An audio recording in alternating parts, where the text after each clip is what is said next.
Hi hello ವಿದ್ಯಾರ್ಥಿಗಳೇ, ಹೇಗಿದ್ದಾರೆ ತಾವೆಲ್ಲರೂ ಇವತ್ತಿನ ಎಕ್ಸಾಮ್ ಆದಂತಹ ವಿಜ್ಞಾನವನ್ನು ಅತ್ಯಂತ ಅದ್ಭುತವಾಗಿ ಮಾಡಿದರೆ ತಾವೆಲ್ಲ ಖುಷಿಯಾಗಿದ್ದಾರೆ ಅಂತ ಅಂದ್ಕೊಳ್ತಾ ಮತ್ತೊಂದು ವಿಡಿಯೋವನ್ನು ತಮ್ಮ ಮುಂದೆ ತರ್ತಾ ಇದ್ದೀನಿ. ಏನಂತಂದರೆ ಇವತ್ತಿನ ಎಕ್ಸಾಮ್ ಹೇಗೆ ಮಾಡಿದರೆ ನೋಡೋಣ ಅಲ್ವಾ, ಒಂದು ಸ್ವಲ್ಪ ನೋಡೋಣ ಆನ್ಸರ್ಗಳು ಏನೇನು ಬರೆದಿರ್ತೈತಲ್ವ, ಸ್ವಲ್ಪ ಓವರ್ವ್ಯೂ ಮಾಡೋಣ ಅಂತೇಳಿ ಒಂದು ಆನ್ಸರ್ ಪೇಪರ್ನ ಬಿಡಿಸ್ತಾ ಹೋಗಿದ್ದೇವೆ.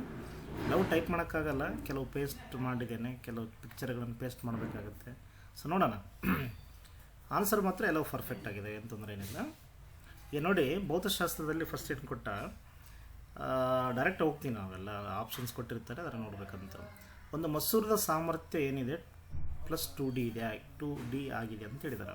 ಆಗ ಮಸೂರದ ಸಂಗಮ ದೂರ ಏನಾಗುತ್ತೆ? ಈಗ ನೋಡಿ, ಮಸೂರದ ಸಂಗಮ ದೂರಕ್ಕೆ ಮತ್ತು ಸಾಮರ್ಥ್ಯಕ್ಕೆ ವಿಲೋಮ ಅನುಪಾತ ಇದೆ ಅಂತ ನಾವು ಹೇಳಿದ್ದೇವೆ. P = 1/f ಅಂತ ಹೇಳಿದ್ದೇವೆ. ಸೊ ಇದು ಕೊಟ್ಟಿರುವಂಥದ್ದು ಎಫ್ ಕೊಟ್ಟಿದ್ದಾರೆ, ಡಯಾಪ್ಟರ್ ಕೊಟ್ಟಿದ್ದಾರೆ, ಮಸೂರದ ಸಾಮರ್ಥ್ಯ ಕೊಟ್ಟಿದ್ದಾರೆ, P ಕೊಟ್ಟರು. P2 ಅಂತಂದಮೇಲೆ ಮಸೂರದ ಸಂಗಮ ದೂರ ಏನಾಗುತ್ತೆ ಅಂತಂದರೆ, ಈ P = 1/f, F = 1/d, ಹಂಗೆ 1/2 ಆಗುತ್ತೆ ಇದು. ಸೊ 1/2 ಅಂತಂದರೆ ಅರ್ಧ ಎಲ್ಲಿದೆ? ಸೊ 0.5 ಮೀಟ್ರ್ ಅಲ್ವಾ, ಇಲ್ಲಿದೆ ನೋಡಿ, ಈಸಿಯಾಗಿದೆ. ಸಂಗಮ ದೂರ ಕಂಡುಹಿಡಲಿಕ್ಕೆ 0.5 ಮೀಟ್ರ್ ಅಂತ ಕರಿತೇವೆ. ಸೊ ಇದು ಡಯಾಪ್ಟರ್, 2 ಡಯಾಪ್ಟರ್ ಅಂತೇಳಿ ಕರಿತೇವೆ. ಮುಗಿದೋಯ್ತು ಇದು ಆನ್ಸರ್. ಫಸ್ಟ್ನೇದು ಯಾರು ಬರೆದಿ ನೋಡ್ರಿ ಖುಷಿಯಾಗಿ. Okay, right. ಈಗ 20 ಡಿಗ್ರಿ ಸೆಂಟಿಗ್ರೇಡ್ನಲ್ಲಿ ಕಾಮನ್ ಆಗಿ ಇದು ಕೇಳ್ತಾನೆ. ಯಾವ್ದಾರು ಒಂದು ಸುಮ್ಮನೆ ಈಗ ಹೆಸರುಗಳು ಹೇಳಕ್ಕೆ ಹೋಗಲ್ಲ ಅವನು, ಸುಮ್ಮನೆ ಈಗ ಏನು ಮಾಡ್ತಾನೆ, ಇತ್ತೀಚೆಗೆ ABCD KLMN ಈ ಥರ ಕೊಡ್ತಾ ಇದ್ದಾನೆ, ಒಂದು ರೋಧಶೀಲತೆ ಕೊಡ್ತಾನೆ. ಈಗ ನೋಡಿ, ರೋಧಶೀಲತೆ -8 ಕಾಮನ್ ಆಗಿದೆ, 10⁻⁸ ಕಾಮನ್ ಆಗಿದೆ, ಓಮ್ ಮೀಟರ್ನಾಗ ಅಳಿತೇವೆ. ಈಗ ಇಲ್ಲಿ ಭಾಳ ನೆನಪಿರಬೇಕಾಗಿರುವಂಥದ್ದು ಏನು ನಿಮಗೆ ಅಂತಂದರೆ, ಒಂದು ಐಡಿಯಾ ಏನಂತಂದರೆ, ಈ ವಸ್ತುಗಳ ಅತ್ಯುತ್ತಮವಾದ ವಿದ್ಯುತ್ ವಾಹಕ ಯಾವುದು? ರೈಟ್. ಯಾವ ರೋಧಶೀಲತೆ ಅತ್ಯಂತ ಕಡಿಮೆ ಇರ್ತದಲ್ಲ, ಅದು ಅತ್ಯಂತ ಉತ್ತಮವಾದಂತಹ ವಿದ್ಯುತ್ ವಾಹಕ ಆಗಿರ್ತದೆ. ಸೊ ಇದರಲ್ಲಿ ಕಡಿಮೆ ಯಾವುದಿದೆ ನೋಡಿ, ದಯವಿಟ್ಟು ನೋಡ್ಕೊಂತ ಬನ್ನಿ ಅಲ್ವಾ. ಅತ್ಯಂತ ಹೆಚ್ಚಿರೋದು ಯಾವುದು? 6 ಪಾಯಿಂಟ್, ಅಂದರೆ N ಇದೆ, ಅತ್ಯಂತ ಹೆಚ್ಚಿದೆ. ಆಮೇಲೆ ಎರಡನೇ ಸ್ಥಾನದಲ್ಲಿ ಯಾವುದಿದೆ? L ಇದೆ, ಆಮೇಲೆ K ಇದೆ, ಕೊನೆಯಲ್ಲಿ ಯಾವುದಿದೆ ನೋಡಿ, M ಇದೆ ಅಲ್ವಾ. 1.6 ಅಂದರೆ ಎಲ್ಲದಕ್ಕಿಂತ ಕಡಿಮೆ ಇದೆಯಲ್ಲ, ಮೇಲೆ 3 ಹೋಲಿಕೆ ಮಾಡಿದಾಗ. ಓಕೆ, ಸೊ ಹಾಗಾಗಿ M ಇಲ್ಲಿ ಸರಿಯಾದ ಉತ್ತರ ಆಗುತ್ತೆ, ರೈಟ್ ಅಲ್ವಾ. ಸೊ ಹಾಗಾಗಿ ಆರಾಮಾಗಿ ಈ ರೀತಿಯಲ್ಲಿ ನೀವು ಉತ್ತರವನ್ನು ಬರೆದಿದ್ದರೆ ತುಂಬ ಚೆನ್ನಾಗಿ ಖುಷಿ ಪಡುವುದಾಗಿದೆ, ತೊಂದರೆ ಏನಿಲ್ಲ. ನೆಕ್ಸ್ಟ್ ಟೈಮ್ ಒಂದು ವೇಳೆ ನಿಮಗೆ ಸ್ಕೋರ್ ಆಗಿಲ್ಲ, ನೆಕ್ಸ್ಟ್ ಟೈಮ್ ಮಾಡ್ಕೊಳ್ಬೋದಾಗಿದೆ. ಅವಕಾಶ ಇತ್ತು, ಅದು ಈ ಟೈಮಲ್ಲಿ ಏನು ಮಾಡೋದು ನೋಡೋಣ, ಪರವಾಗಿಲ್ಲ. ಸೊ ಈಗ ವಿದ್ಯುತ್ ಮಂಡಲದಲ್ಲಿ ಉಪಯೋಗಿಸುವ ಕೆಳಗಿನ ಘಟಕಗಳ ಚಿಹ್ನೆಯ ಚಿತ್ರಗಳನ್ನು ಬರೀರಿ ಅಂತ ಕೇಳ್ತಾನೆ. ರಿಯೋಸ್ಟಾಟ್ ಕಾಮನ್ ಆಗಿ ಎಲ್ಲ ಕಡೆ ಕೇಳ್ತಿರ್ತಾನೆ. ರಿಯೋಸ್ಟಾಟ್ ಸಂಪರ್ಕಿಲ್ಲ ದಾಟಿದ ತಂತಿ ನೋಡಿ, ಇಲ್ಲಿದೆ ನಿಮಗೆ.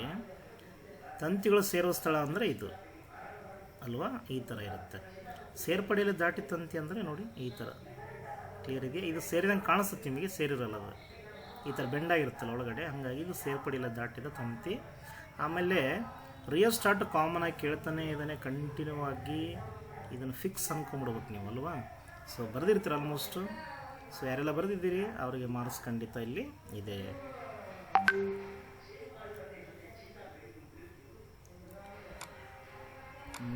ನೆಕ್ಸ್ಟ್ ನೋಡ್ತಾ ಹೋಗೋಣ. ಇನ್ನೊಂದು ಪ್ರಶ್ನೆ ಕೊಟ್ಟಿದ್ದಾರೆ. 5 ಸುತ್ತುಗಳನ್ನು ಹೊಂದಿರುವ ವಾಹಕ ತಂತಿ ಸುರುಳಿಯಿಂದ ಉಂಟಾದ ಕಾಂತಕ್ಷೇತ್ರ. ಸುರುಳಿ ಅಂತಂದರೆ ಇಲ್ಲಿ ಗೊತ್ತಲ್ಲ, ಈ ಸೊಲೆನಾಯ್ಡ್ ಇದೆಯಲ್ಲ, ಆ ಸುರುಳಿ ವಾಹಕ ತಂತಿ ಸುರುಳಿಯಿಂದ ಉಂಟಾದ ಕಾಂತಕ್ಷೇತ್ರ. ಸೊಲೆನಾಯ್ಡ್ ಅಂತ ಅಂದ್ಕೊಂಡ್ರೆ ಸುರುಳಿ ಎಷ್ಟು ಪಟ್ಟು ನೀವು ಜಾಸ್ತಿ ಮಾಡುತ್ತೀರಿ ಅಷ್ಟು ಪಟ್ಟು ಕಾಂತಕ್ಷೇತ್ರ ಹೆಚ್ಚಾಗ್ತಾ ಹೋಗುತ್ತೆ. 5 ಸುತ್ತುಗಳನ್ನು ಹೊಂದಿರುವ ವಾಹಕ ತಂತಿ ಸುರುಳಿಯಿಂದ ಉಂಟಾದ ಕಾಂತಕ್ಷೇತ್ರವು 1 ಸುತ್ತು ಇರುವ ಸುರುಳಿಯಿಂದ ಉಂಟಾದ ಕಾಂತಕ್ಷೇತ್ರಕ್ಕಿಂತ ಎಷ್ಟು ಪಟ್ಟು ಅಧಿಕವಾಗಿರ್ತದೆ ಅಂತಂದರೆ 5 ಪಟ್ಟು ಆಗಿರ್ತದೆ. ಕ್ಲಿಯರ್ ಅಲ್ವಾ? ಉತ್ತರ ಇಲ್ಲಿ ಏನಾಗುತ್ತೆ, 5 ಪಟ್ಟು ಅಧಿಕವಾಗಿರುತ್ತೆ ಅಂತ ಕರೀತಾರೆ. ಇಲ್ಲಿ 10 ಸುತ್ತಿತ್ತಂದರೆ 10 ಪಟ್ಟು ಜಾಸ್ತಿ ಆಗುತ್ತೆ, 20 ಜಾಸ್ತಿ ಆಗುತ್ತೆ, ಆ ಥರ ವಿವರಣೆ ಇಲ್ಲಿ ಕೊಟ್ಟಿದ್ದಾರೆ. ಸೇಮ್ ಕಾಂತಕ್ಷೇತ್ರವು ಸುತ್ತುಗಳ ಸಂಖ್ಯೆಗೆ ನೇರ ಅನುಪಾತದಲ್ಲಿ ಇರುತ್ತದೆ. ಒಂದು ಹೆಚ್ಚಾದರೆ ಇನ್ನೊಂದು ಹೆಚ್ಚಾಗುತ್ತೆ, ಒಂದು ಕಡಿಮೆ ಆದರೆ ಇನ್ನೊಂದು ಕಡಿಮೆ ಆಗುತ್ತೆ. ಈ ರೀತಿಯಲ್ಲಿ ನಾವು ಆನ್ಸರ್ಗಳನ್ನು ನೋಡ್ತಾ ಹೋಗ್ತೇವೆ. ಆಮೇಲೆ ಕೆಳಗೆ ಕೊಟ್ಟರೆ ಚಿತ್ರವನ್ನು ಗಮನಿಸಿ. A ಮತ್ತು B ರೋಧಕಗಳಲ್ಲಿ ಯಾವ ರೋಧಕದ ಮೂಲಕ ಹೆಚ್ಚಿನ ವಿದ್ಯುತ್ ಪ್ರವಾಹವು ಹರಿಯುವುದು? ನಿಮ್ಮ ಉತ್ತರಕ್ಕೆ ಕಾರಣ ಕೊಡಿ ಅಂತ ಹೇಳಿದರೆ, ಇಲ್ಲಿ ಏನಾಗುತ್ತೆ ಅಂತಂದರೆ, ನೀವು 4 ಇದೆ, ಇಲ್ಲಿ 20 ಇದೆ, ಹಾಗಾಗಿ ಕಡಿಮೆ ರೋಧ ಎಲ್ಲಿರ್ತದೆ ಅಲ್ಲಿ ವಿದ್ಯುತ್ ಪ್ರವಾಹ ಹೆಚ್ಚಿರುತ್ತಂತ ನೀವೇನಾದ್ರು ಬರೆದ್ರಿ ಅಂತಂದರೆ ತಪ್ಪಾಗುತ್ತೆ.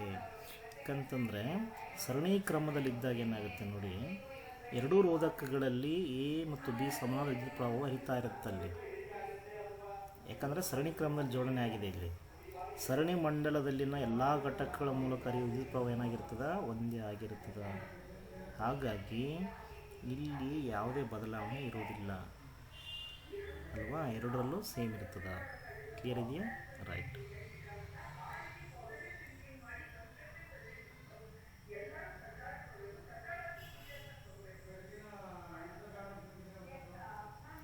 ನೆಕ್ಸ್ಟ್ ಏನು ಕೊಟ್ಟಿದ್ದಾರೆ, ಅಪಾಯದ ಸಂಕೇತ ದೀಪಗಳ ಬಣ್ಣ ಯಾವುದು, ಆ ಬಣ್ಣವನ್ನು ಏಕೆ ಬಳಸಲಾಗುವುದು ಅಂತ ಕೇಳಿದರೆ, ಅಪಾಯದ ಸಂಕೇತ ದೀಪಗಳ ಬಣ್ಣ ಬಂದು ಕೆಂಪಾಗಿರ್ತದೆ. ಸಹಜವಾಗಿ ಇದು ನಿಮ್ಮ ಆನ್ಸರ್ ಪೇಪರ್ ಏನು ಮಾಡಲ್ ಬಿಟ್ಟಿದ್ರಲ್ವ ಅಲ್ಲಿದೆ. ನೀವು ಯಾರು 4 ಪೇಪರ್ಗಳನ್ನು ಸರಿಯಾಗಿ ಓದಿದ್ದೀರಲ್ಲ, ಕಂಪಲ್ಸರಿ ಅಲ್ಲಿಂದನೇ ತೆಗೆದು ಹಾಕಿರುವಂಥ ಪ್ರಶ್ನೆಗಳಿವೆಲ್ಲ. ಯಾಕಂತಲೇ ಕೆಂಪು ಬಣ್ಣವು ಅತಿ ಹೆಚ್ಚು ವೇವ್ ಲೆಂಗ್ತನ್ನು ಹೊಂದಿರ್ತದೆ. ವೇವ್ ಲೆಂಗ್ತ್ ಅಲ್ವಾ, ವೇವ್ ಲೆಂಗ್ತ್ ಅಂದರೆ ನಿಮಗೆ ಗೊತ್ತಿರಬೇಕಾಗತ್ತೆ. ವೇವ್ ಲೆಂಗ್ತನ್ನು ಹೊಂದಿರ್ತದೆ. ಆದ್ದರಿಂದ ಇದು ಮಂಜು ಅಥವಾ ಹೊಗೆಯಿಂದ ಅತಿ ಕಡಿಮೆ ಚದುರುತ್ತದೆ ಮೇಯ್ನ್. ಇದರಿಂದಾಗಿ ದೂರದ ಅಂತರದಿಂದಲೂ ಕೆಂಪು ಬಣ್ಣವು ಭಾಳ ಸ್ಪಷ್ಟವಾಗಿ ಕಾಣಿಸ್ತದೆ. ಇದನ್ನು ಹೈಲೈಟ್ ಮಾಡಿ ನಮ್ಮ ಮಕ್ಕಳಿಗೆ ಹೇಳ್ತಾ ಇದ್ದೇನೆ ನನ್ನ ಪಾಠದಲ್ಲಿ. ಇದು ಹೆಚ್ಚು ಚದುರೋದಿಲ್ಲ. ಸ್ಪೆಷಲಾಗಿ ನೀವು ಎಷ್ಟು ದೂರ ಇದ್ದರೂ ಕೂಡ ಕಾಣಿಸುತ್ತೆ. ಫಾರ್ ಎಕ್ಸಾಂಪಲ್ ಏನಂತಂದರೆ, ಈಗ ಅಗ್ನಿಶಾಮಕದಲ್ಲಿ ಕೆಂಪು ಬಣ್ಣವನ್ನು ಬಳಸುವಂಥದ್ದು, ಆ್ಯಂಬುಲೆನ್ಸ್ ಕೆಂಪು ಯಾಕೆ ಬಳಸ್ತಾರೆ ಅಂದರೆ, ಅದು ಎಷ್ಟೇ ದೂರ ಇದ್ದರೂ ಕೂಡ ನಮಗೆ ಕಾಣಿಸ್ತದೆ. ಎಮರ್ಜೆನ್ಸಿ ಇದ್ದಾಗ ಇಂಥಲ್ಲಿ ಒಂದು ಬರ್ತಾ ಇದೆ, ಆ್ಯಂಬುಲೆನ್ಸ್ ಬರ್ತಾ ಇದೆ, ಅಗ್ನಿಶಾಮಕ ವಾಹನ ಬರ್ತಾ ಇದೆ ನೋಡಿ. ನಮ್ಮ ಗಾಡಿಯಲ್ಲಿ ಕೂಡ ಹಿಂದ್ಗಡೆ ಇಂಡಿಕೇಟರ್ಸ್ ಎಲ್ಲ ಏನು ಕೊಟ್ಟಿರ್ತವೆ ಅಂತಂದರೆ, ಕೆಂಪು ಬಲ್ಪ್ಗಳನ್ನು ನಾವು ಹಾಕಿರ್ತೇವೆ, ಕೆಂಪು ಅಲ್ವಾ. ಸೊ ಯಾಕಂತಂದರೆ ಅದು ಗೊತ್ತಾಗಬೇಕು, ಹಿಂದ್ಗಡೆ ಒಬ್ಬ ವ್ಯಕ್ತಿ ಮುಂದೆ ಒಬ್ಬ ವ್ಯಕ್ತಿ ಹೋಗ್ತಾ ಇದ್ದಾನೆ ಅನ್ನುವಂಥದ್ದು ಇನ್ನೇರಿಗೆ ಗೊತ್ತಾಗಬೇಕದು. ಹಾಗಾಗಿ ಕೆಂಪು ಕೆಟ್ಟದಲ್ಲ. ಇವತ್ತು ಸೈನ್ಸ್ ಪ್ರಕಾರ ನಾನು ಹೇಳ್ತೀನಿ ಅಂತಂದರೆ, ಕೆಂಪು ಗಾಡಿಗಳನ್ನು ತೊಗೊಳ್ರಿ, ತೊಂದರೆ ಇಲ್ಲ. ಕ್ಲಿಯರ್ ಇದೆಯಲ್ಲ. ಸೊ ನೀವು ಸುಮ್ಮನೆ ಯಾವುದೋ ನನಗೆ ಕೆಂಪು ಬಣ್ಣ ಆಗಲ್ಲ, ಬ್ಲಾಕ್ ತೊಗೊಳ್ತೀನಿ, ಬ್ಲೂ ತೊಗೊತೀನಿ ಆ ಥರ ಅಲ್ಲ. ಕೆಂಪು ರಾತ್ರಿ ಹೊತ್ತಲ್ಲಿ ಗಾಡಿ ಹೊಡೆಯೋರಿಗೆ ಇದು ಭಾಳ ಬೆಸ್ಟ್ ಇದು. ಕ್ಲಿಯರ್ ಇದೆಯಾ? ರೈಟ್. ಫ್ಲೆಮಿಂಗ್ನ ಎಡಗೈ ನಿಯಮ ನೋಡ್ರಿ. ಎಡಗೈ ನಿಯಮ ಪ್ರಕಾರ ಏನಂತಂದರೆ, ಈ ಮೂರನ್ನು ಎಡಗೈ ಬೆರಳು ಯಾವುದು, ಹೆಬ್ಬೆರಳು, ತೋರು ಬೆರಳು ಮತ್ತು ಮಧ್ಯ ಬೆರಳನ್ನು ಪರಸ್ಪರ ಏನು ಮಾಡಬೇಕು, ಲಂಬವಾಗಿರೋಂಥ ಹಿಡಿದಾಗ ಏನಾಗುತ್ತೆ, ತೋರು ಬೆರಳು ಕಾಂತಕ್ಷೇತ್ರದ ದಿಕ್ಕನ್ನು ತೋರಿಸ್ತದೆ, ಮಧ್ಯದ ಬೆರಳು ವಿದ್ಯುತ್ ಪ್ರವಾಹ ದಿಕ್ಕನ್ನು ತೋರಿಸ್ತದೆ, ಆಮೇಲೆ ಹೆಬ್ಬೆರಳು ವಾಹಕದ ಮೇಲೆ ಉಂಟಾಗುವ ಬಲ ಅಥವಾ ಚಲನ ದಿಕ್ಕನ್ನು ಸೂಚಿಸ್ತದೆ ಅನ್ನುವಂಥದ್ದನ್ನು ಆಲ್ರೆಡಿ ಓದಿದ್ದೀರಿ. ಯಾರೆಲ್ಲ ಚೆನ್ನಾಗಿ ಓದ್ಕೊಂಡಿದ್ದೀರಿ ಅವ್ರು ಚೆನ್ನಾಗಿ ಬರೆದಿರ್ತೀರಿ ಖಂಡಿತ. ಸೊ ಓಕೆ, ನೆಕ್ಸ್ಟ್ ನೋಡ್ತಾ ಹೋಗೋಣ. ನಮ್ಮ ದೇಶದಲ್ಲಿ ಗೃಹ ವಿದ್ಯುತ್ ಮಂಡಲದ ಸಜೀವ ತಂತಿ ಮತ್ತು ತಟಸ್ಥ ತಂತಿಗಳ ನಡುವಿನ ವಿಭವಾಂತರ ಎಷ್ಟು ಅಂತೇಳಿ ಈಗ ಆಲ್ರೆಡಿ ಕ್ವಶನ್ ಪೇಪರ್ 1 ಅಥವಾ 2ದಲ್ಲಿ ನಾವು ಕೇಳಿದ್ದ. ಸೊ ಎಕ್ಸಾಕ್ಟ್ ಅದೇ ಪ್ರಶ್ನೆಗಳನ್ನು ಇಲ್ಲಿ ಹಾಕಿದ್ದಾನೆ. 220 ವೋಲ್ಟ್ ಇದು ಫಿಕ್ಸ್ ಇದೆ ನಿಮಗೆ. ರೈಟಾ? ನೋಡಿ, ಪ್ರಿಸ್ ಬಯೋಪಿಯನ್ನು ಕೇಳಿದ್ದಾರೆ ಮತ್ತು ಸಮೀಪ ದೃಷ್ಟಿಯನ್ನು ಕೇಳಿದ್ದಾರೆ. ನಿಮಗೆ ಯಾವುದು ಅನುಕೂಲ ಆಗುತ್ತೆ ಅದು ಬರಿಬೋದು, ತೊಂದರೆ ಏನಿಲ್ಲ. ಓಕೆನಾ? ಇದು ಪುಸ್ತಕದಲ್ಲಿ ಬಂದಿರುವಂಥದ್ದು. ಪ್ರಿಸ್ ಬಯೋಪಿ ಅಂತಂದರೆ ಏನಾಗುತ್ತೆ ಅಂದರೆ, ಸಹಜವಾಗಿ ವಯಸ್ಸಾದರಲ್ಲಿ ಕಂಡುಬರುತ್ತೆ. ವಯಸ್ಸಾದಂತೆ ಕಣ್ಣಿನ ಹೊಂದಾಣಿಕೆ ಸಾಮರ್ಥ್ಯ ಸಾಮಾನ್ಯವಾಗಿ ಏನಾಗುತ್ತೆ, ಇಲ್ಲಿ ಕಡಿಮೆ ಆಗುತ್ತೆ. ಎಲ್ಲ ಬುಕ್ಕಲ್ಲಿರುವಂಥದ್ದು. ಹೆಚ್ಚಿನ ಜನರಿಗೆ ಸಮೀಪ ಬಿಂದು ಕ್ರಮೇಣ ಏನಾಗುತ್ತೆ, ದೂರ ಸರಿತಾ ಹೋಗುತ್ತೆ. ಸಮೀಪ ಬಿಂದು ಎಷ್ಟಿರಬೇಕು, 25 ಸೆಂಟಿಮೀಟರ್ ಇರಬೇಕಲ್ಲ, ದೂರ ಸರಿತಾ ಹೋಗುತ್ತೆ. ಅಂಥವ್ರು ಹತ್ತಿರ ವಸ್ತುಗಳನ್ನು ಆರಾಮದಾಯಕವಾಗಿ ಮತ್ತು ಸ್ಪಷ್ಟವಾಗಿ ಸರಿಪಡಿಸುವ ಕನ್ನಡಕವಿಲ್ಲದೆ ನೋಡಲು ಸಾಧ್ಯ ಆಗಲ್ಲ ಅವರಿಗೆ. ಈ ದೋಷವನ್ನು ನಾವು ಪ್ರಿಸ್ ಬಯೋಪಿಯಾ ಅಂತೇಳಿ ಕರಿತೇವೆ. ಈ ಪ್ರಿಸ್ ಬಯೋಪಿಯಾ ವಯಸ್ಸಾದವರಲ್ಲಿ ಹೆಚ್ಚು ಕಂಡು ಬರುತ್ತೆ. ಕ್ಲಿಯರ್ ಇದೆಯಲ್ಲ? ಸಮೀಪದ ವಸ್ತುಗಳನ್ನು ನೋಡೋಕ್ಕೆ ಸಾಧ್ಯ ಇಲ್ಲ ಇವರಿಗೆ, ಹಂಗಂತೇಳಿ ದೂರದೃಷ್ಟಿ ದೋಷ ಅಂತ ಅಂದ್ಕೊಳ್ಳಂಗಿಲ್ಲ ಇದನ್ನು. ಕ್ಲಿಯರ್ ಇದು ವಯಸ್ಸಾದ ಮೇಲೆ ಬರುವಂಥದ್ದು. ಹಾಗಾಗಿ ಈ ದೋಷ ಉಂಟಲ್ಲಿ ಕಾರಣ ಏನಂದರೆ, ಮಸೂರವು ತನ್ನ ಸ್ಥಿತಿಸ್ಥಾಪಕ ಶಕ್ತಿಯನ್ನು ಕಳೆದುಕೊಳ್ಳುತ್ತದೆ. ಈ ಹತ್ತಿರ ವಸ್ತುಗಳನ್ನು ನೋಡುವಾಗ ಕಣ್ಣು ದೊಡ್ಡದಾಗಬೇಕು, ದೂರ ವಸ್ತುಗಳನ್ನು ನೋಡ್ಬೇಕಾದ್ರೆ ಕಣ್ಣು ರಿಲ್ಯಾಕ್ಸ್ ಆಗಬೇಕು ಅಲ್ವಾ. ಇದನ್ನೆಲ್ಲ ಸ್ಥಿತಿಸ್ಥಾಪಕ ಅಂದರೆ ಸಣ್ಣದಾಗೋದು, ಕಣ್ಣುಗಳು ದಪ್ಪ ಆಗೋದು, ಇದನ್ನು ಮಾಡೋರು ಯಾರು, ಸಿಲಿಯರಿ ಸ್ನಾಯುಗಳು ಇರ್ತಾವಲ್ಲ, ಆ ಸಿಲಿಯರಿ ಸ್ನಾಯುಗಳು ವಯಸ್ಸಾದಾಗ ಏನಾಗುತ್ತೆ, ದುರ್ಬಲಗೊಳ್ತಾ ಹೋಗ್ತವೆ. ಹಾಗಾಗಿ ಮೊಸರು ತನ್ನ ಸ್ಥಿತಿಸ್ಥಾಪಕ ಸ್ಥಿತಿಯನ್ನು ಕಳೆದುಕೊಳ್ತದೆ, ಶಕ್ತಿಯನ್ನು ಕಳೆದುಕೊಳ್ತದೆ. ಹತ್ತಿರ ವಸ್ತು ನೋಡ್ಬೇಕಾದ್ರೆ ಕಣ್ಣು ಸಹಜವಾಗಿ ಸ್ವಲ್ಪ ದಪ್ಪ ಇರುತ್ತೆ, ಬಲ್ಜ್ ಆಗುತ್ತೆ. ದೂರ ವಸ್ತು ನೋಡ್ಬೇಕಾದ್ರೆ ಭಾಳ ಸಣ್ಣದು ಅನಿಸುತ್ತೆ, ರಿಲ್ಯಾಕ್ಸ್ ಆಗುತ್ತೆ. ಸೊ ಇದನ್ನು ಮಾಡೋರು ಯಾರು, ಸಿಲಿಯರಿ ಸ್ನಾಯುಗಳು. ಇವು ದುರ್ಬಲದಾಗ ಆಟೋಮೆಟಿಕಲಿ ಈ ಥರ ಸಮಸ್ಯೆಗಳು ಕಂಡು ಬರ್ತವೆ. ಕೆಲವರಿಗೆ ಸಮೀಪ ದೃಷ್ಟಿ ಮತ್ತು ದೂರದೃಷ್ಟಿ ಎರಡರಿಂದಲೂ ಬಳತಿರ್ತಾರೆ. ಅಂಥವ್ರಿಗೆ ನಾವು ದ್ವಿಸಂಗಮ ಮಸೂರ ಅಲ್ವಾ, ದ್ವಿಸಂಗಮ ಮಸೂರಗಳ ಅವಶ್ಯಕತೆ ಇರ್ತದೆ. ಸಾಮಾನ್ಯವಾಗಿ ದ್ವಿಸಂಗ ಮಸೂರಗಳು ನಿಮ್ನ ಮತ್ತು ಪೀನ ಮಸೂರ ಎರಡನ್ನೂ ಹೊಂದಿರ್ತವೆ. ಮೇಲ್ಭಾಗದಲ್ಲಿ ನಿಮ್ಮನ ಮಸೂರು ಇರುತ್ತೆ ದೂರದ ನೋಟಗಳನ್ನು ನೋಡಲಿಕ್ಕೆ, ಕೆಳಭಾಗದಲ್ಲಿ ಪೀನ ಮಸೂರನ್ನ ಹಾಕಿರ್ತಾರೆ ಸಮೀಪದ ನೋಟವನ್ನು ಸುಗಮಗೊಳಿಸಲಿಕ್ಕೆ. ರೈಟಾ? ಇದು ಇಂಪಾರ್ಟೆಂಟ್. ಸಮೀಪ ದೃಷ್ಟಿ ಎಂದರೆ ಏನು, ಈ ದೋಷಕ್ಕೆ ಕಾರಣಗಳೇನು, ಈ ದೋಷನಿಗೆ ಸರಿಪಡಿಸೋದು ಹಿಟ್ ಕ್ವಶನ್ ಯಾವಾಗನ ಕೇಳಿ ಇದು ಬಂದಿರುತ್ತೆ ಆಟೋಮೆಟಿಕಲಿ ಅಲ್ವಾ. ಸಮೀಪ ದೃಷ್ಟಿ ಸಮೀಪ ದೃಷ್ಟಿ ಸಮೀಪ ದೃಷ್ಟಿ ಕೇಳಿ ಹೇಳಿ ಹೇಳಿ ನಮಗೂ ಸಾಕಾಯಿತು. ನೀವು ಎಷ್ಟು ಮಟ್ಟಿಗೆ ಬರೆದಿದ್ದೀರಿ ಅಂತ ನೋಡ್ತಾ ಹೋಗೋ ವಿದ್ಯಾರ್ಥಿಗಳಿಗೆ ನೋಡಿ. ಸಮೀಪ ದೃಷ್ಟಿ ಕಣ್ಣು ಅಂತಂದ್ರೆ ಮಯೋಫಿಯಾ ಅಂತ ಕರಿತೀವಿ. ಹತ್ತಿರ ವಸ್ತುಗಳನ್ನು ಸ್ಪಷ್ಟವಾಗಿ ನೋಡಲಿಕ್ಕೆ ಸಾಧ್ಯ ಇದೆ. ಭಾಳಷ್ಟು ವಿದ್ಯಾರ್ಥಿಗಳು ಇಲ್ಲಿ ಕನ್ಫ್ಯೂಸ್ ಮಾಡ್ಕೊಳ್ತಾರೆ. ಸಮೀಪ ದೃಷ್ಟಿ ದೋಷ ಅಂದರೆ ಮೋಸ್ಟ್ಲಿ ಸಮೀಪದ ಕಾಣಾಗಲೇನೋ ಅಂತ ಅಂದ್ಕೊಳ್ತಾರೆ. ಅಲ್ಲ, ಸಮೀಪದ ಭಾಳ ಸ್ಪಷ್ಟವಾಗಿ ಕಾಣುತ್ತೆ, ಅದರ ದೂರ ವಸ್ತುಗಳು ನೋಡಲಿಕ್ಕೆ ಇಲ್ಲಿ ಸಾಧ್ಯ ಆಗಲ್ಲ. ಅಂಥ ಸ್ಥಿತಿಯನ್ನು ನಾವೇನಂತ ಕರಿತೀವಿ ಅಂದರೆ ಸಮೀಪ ದೃಷ್ಟಿ ಕಣ್ಣು ಅಂತ ಕರಿತೇವೆ. ಕಾರಣಗಳು ಏನಿರ್ಬೋದು ಅಂತ ನೋಡ್ತಾ ಹೋದರೆ ಕಾರಣಗಳು ನೋಡಿ, ಕಣ್ಣಿನ ಮಸೂರದ ವಕ್ರತೆ ಅತಿಯಾಗುವಂಥದ್ದು, ಅಕ್ಷಿಗಳ ಉದ್ದ ಆಗುವಂಥದ್ದು ಅಂದರೆ ಕಣ್ಣಿನ ಗುಡ್ಡೆ ಉದ್ದ ಆಗುವಂಥದ್ದು, ಇವೆಲ್ಲ ಇದೆ. ಕ್ಲಿಯರ್ ಇದೆಯಾ? ಸಂಗಮ ದೂರ ಜಾಸ್ತಿ ಆಗ್ತದೆ. ಪರಿಹಾರ ಏನು? ಸೂಕ್ತ ಸಾಮರ್ಥ್ಯದ ನಿಮ್ನ ಮಸೂರವನ್ನು ಕಾನ್ಕೇವ್ ಲೆನ್ಸ್ ಅಂತ ಏನು ಕರಿತೇವೆ ಅದನ್ನು ಬಳಸಿ ಸರಿಪಡಿಸ್ಬೋದು. ರೈಟ್. ಫ್ಯೂಸ್ ಎಂದರೇನು? ವಿದ್ಯುತ್ ಮಂಡಲದಲ್ಲಿ ಓವರ್ಲೋಡ್ ಮತ್ತು ಋಸುಮಂಡಲ ಉಂಟಾಗಲು ಕಾರಣ ಏನಂತ ಕೇಳಿದರೆ, ಓವರ್ಲೋಡ್ ಅಂತಂದರೆ ನಿಗದಿತ ವೋಲ್ಟೇಜ್ಗಿಂತ ಜಾಸ್ತಿ ಬರುವಂಥದ್ದು ಅಥವಾ ಕರೆಂಟ್ ಜಾಸ್ತಿ ಹರಿಯುವಂಥದ್ದು. ಋಸುಮಂಡಲ ಅಂತಂದರೆ ಶಾರ್ಟ್ ಸರ್ಕ್ಯೂಟ್ ಆಗುವಂಥದ್ದು. ಶಾರ್ಟ್ ಸರ್ಕ್ಯೂಟ್ ಅಂತ ಏನು ಕರಿತೀವಲ್ಲ ಅದನ್ನು ಋಸುಮಂಡಲ ಅಂತೇಳಿ ಕರಿತೇವೆ. ನೋಡಿ, ಫ್ಯೂಸು ಭಾಳ ಇಂಪಾರ್ಟೆಂಟ್ ಇದೆ. ಇದು ವಿದ್ಯುತ್ ಮಂಡಲ ಮತ್ತು ಉಪಕರಣಗಳನ್ನು ಅಂದರೆ ವಿದ್ಯುತ್ ಉಪಕರಣಗಳನ್ನು ಹಾನಿಯಿಂದ ರಕ್ಷಿಸುವ ಒಂದು ರಕ್ಷಣಾ ಕವಚ ಇದ್ದ ಹಾಗೆ. ಇದು ಕಡಿಮೆ ಕರಗೋ ಬಿಂದಿರುವ ಲೋಹದ ತಂತಿಯನ್ನು ಹೊಂದಿರುತ್ತದೆ. ಕಡಿಮೆ ಕರಗೋ ಬಿಂದಿರೋದ್ರಿಂದ ಏನಾಗುತ್ತೆ, ವಿದ್ಯುತ್ ಜಾಸ್ತಿ ಬಂದಾಗ ಇಮಿಡಿಯೇಟ್ಲಿ ಆ ಒಳಗಿನ ಫ್ಯೂಸ್ ಒಳಗಿನ ಒಂದು ಸಣ್ಣ ತಂತಿ ಇರುತ್ತೆ ನೋಡಿದಿರಲ್ಲ, ಆ ತಂತಿ ಕರಗಿ ಕೆಳಗೆ ಬೀಳ್ತದೆ. ಆಟೋಮೆಟಿಕಲಿ ಎಲ್ಲ ಕ್ಲೋಸ್ ಆಗುತ್ತೆ, ಕರೆಂಟ್ ಎಲ್ಲೋ ಆಫ್ ಆಗುತ್ತೆ. ಹಾಗಾಗಿ ಆಗೋದ್ರಿಂದ ಏನಾಗುತ್ತೆ ಅಂತಂದರೆ ನಿಮ್ಮ ಎಲ್ಲ ಉಪಕರಣಗಳು ಫ್ರಿಜ್ ಆಗಲಿ ಟಿ ವಿ ಆಗಲಿ ಎಲ್ಲವೂ ಕೂಡ ಉಳ್ಕೊಳ್ತಾವೆ. ಸೊ ಹೀಗಾಗಿ ಓವರ್ಲೋಡು ಮತ್ತು ಋಸುಮಂಡಲ ಕಾರಣ ಏನಂತಂದರೆ ಮೇಯ್ನ್ ಇದು. ಸಜೀವ ತಂತಿ ತಟಸ್ಥಂತಿಗಳು ನೇರವಾಗಿ ಸಂಪರ್ಕಕ್ಕೆ ಬರಬಾರದು. ಆಲ್ರೆಡಿ ನಾನು ನಿನ್ನೆ ಹಳೆಯ ಪ್ರಶ್ನೆ ಪತ್ರಿಕೆಗಳಲ್ಲಿ ಬಿಡಿಸಿದ್ದೀನಿ, ಇದನ್ನು ಹೇಳಿದ್ದೀನಿ. ಸಜೀವ ತಂತಿ ಮತ್ತು ತಟಸ್ಥಂತಿಗಳು ನೇರವಾಗಿ ಸಂಪರ್ಕಕ್ಕೆ ಬರಬಾರದು. ಬಂದಾಗ ಈ ಥರ ಆಗುತ್ತೆ, ಓವರ್ಲೋಡ್ ಆಗುತ್ತೆ. ಕ್ಲಿಯರ್ ಇದೆಯಾ? ತಂತಿಗಳ ಮೇಲಿನ ಅವಾಹಕದ ಪದರ ಹಾನಿಗೊಳಗಾದಾಗ ಆಗುತ್ತೆ. ಒಂದೇ ಸಾಕೆಟಲ್ಲಿ ಎಲ್ಲವನ್ನು ಸೇರಿಸ್ಬಿಡೋದು, ಚಾರ್ಜರ್ ಇಡೋದು, ಫ್ಯಾನ್ ಇಡೋದು, ಅದು ಇಡೋದು, ಇದು ಇಡೋದು, ಎಲ್ಲ ಮಾಡಿದಾಗ ಏನಾಗುತ್ತೆ, ಒಂದೇ ಸಾಕೆಟಲ್ಲಿ ವಿದ್ಯುತ್ ಉಪಕರಣ ಸಂಪರ್ಕ ಮಾಡಿದಾಗ ಈ ಥರ ಓವರ್ಲೋಡ್ ಆಗುತ್ತೆ ಅಂತ ಕೊಟ್ಟಿದ್ದಾರೆ. ಆಮೇಲೆ ಭೂ ಸಂಪರ್ಕ ತಂತಿ ಅಂತಂದರೆ ಅರ್ಥಿಂಗ್ ವೈರ್ ಅಂದರೆ ಏನು, ಭೂ ಸಂಪರ್ಕ ತಂತಿಯ ಕಾರ್ಯವನ್ನು ವಿವರಿಸಿ ಅಂತ ಕೇಳಿದ್ದಾರೆ. ಭಾಳ ಸರಳವಾಗಿ ಹೇಳಿದ್ದೀನಿ, ಬುಕ್ಕಲ್ಲಿ ದೊಡ್ಡದಾಗಿ ಹೇಳಿದ್ದಾರೆ. ಇಲ್ಲಿ ನಾವು ಸಿಂಪಲಾಗಿ ನೋಡೋಣ.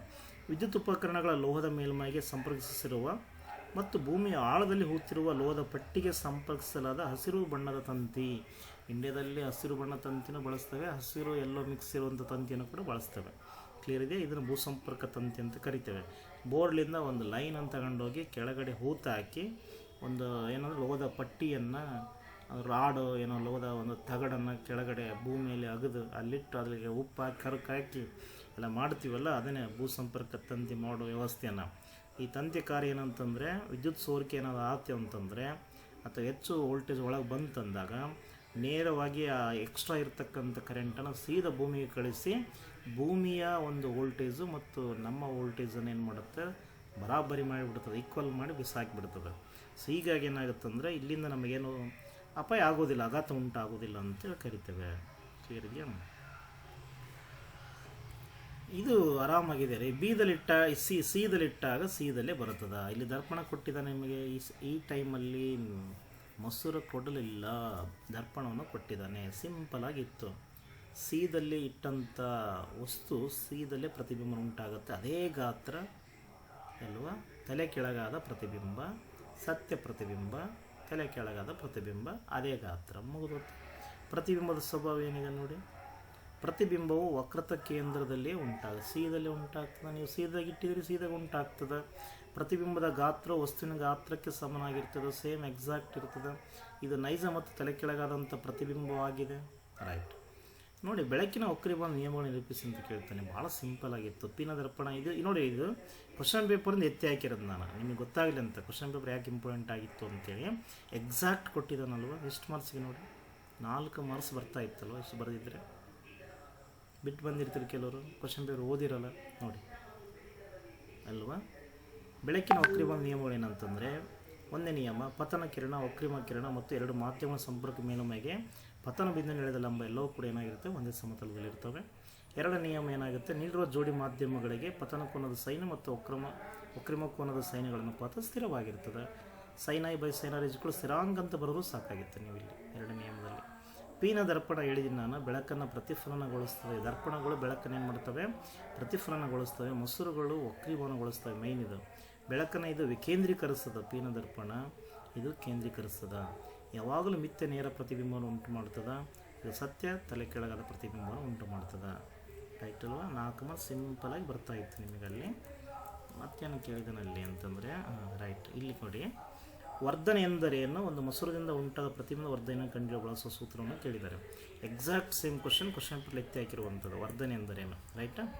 ಉತ್ತರ ಪ್ರತಿಬಿಂಬದ ಎತ್ತರ ಡಿವೈಡ್ ಬೈ ವಸ್ತುವಿನ ಎತ್ತರ. ಕ್ಲಿಯರ್?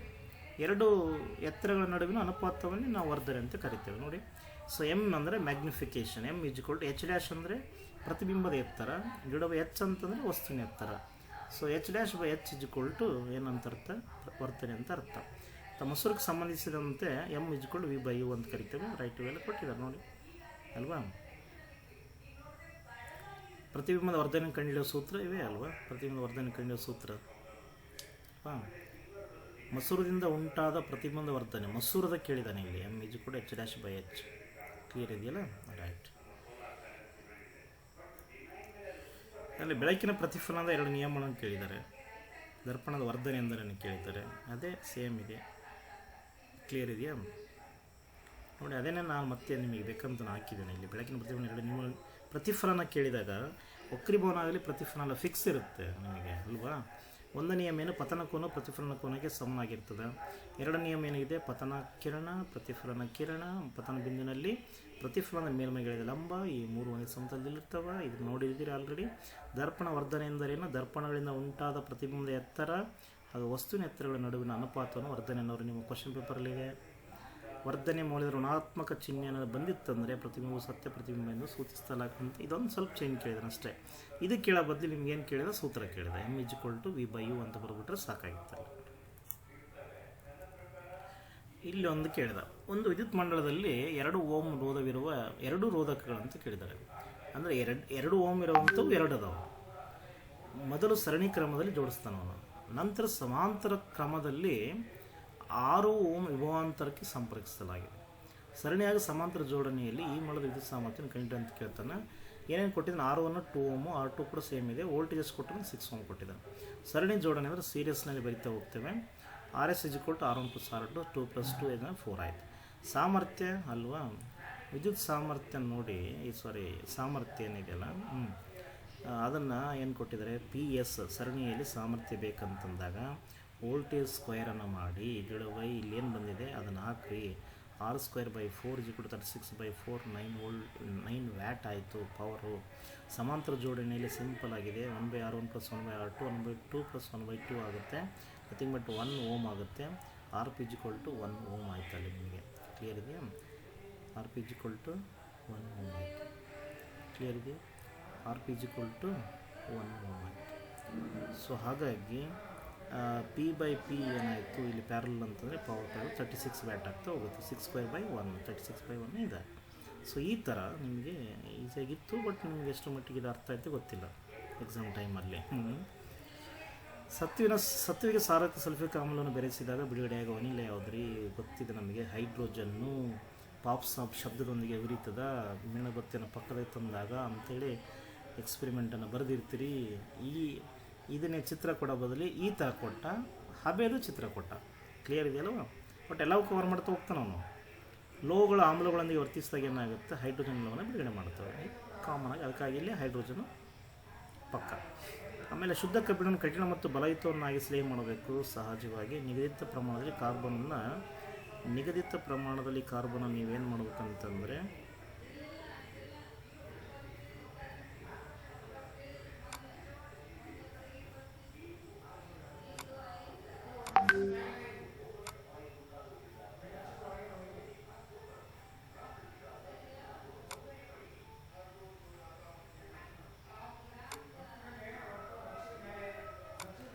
ನಿಗದಿತ ಪ್ರಮಾಣದಲ್ಲಿ ಕಾರ್ಬನನ್ನು ಇದು ಮಾಡಬೇಕಂತ ಹೇಳಿದ್ದಾರೆ.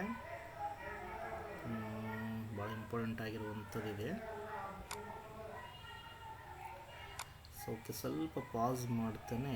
F9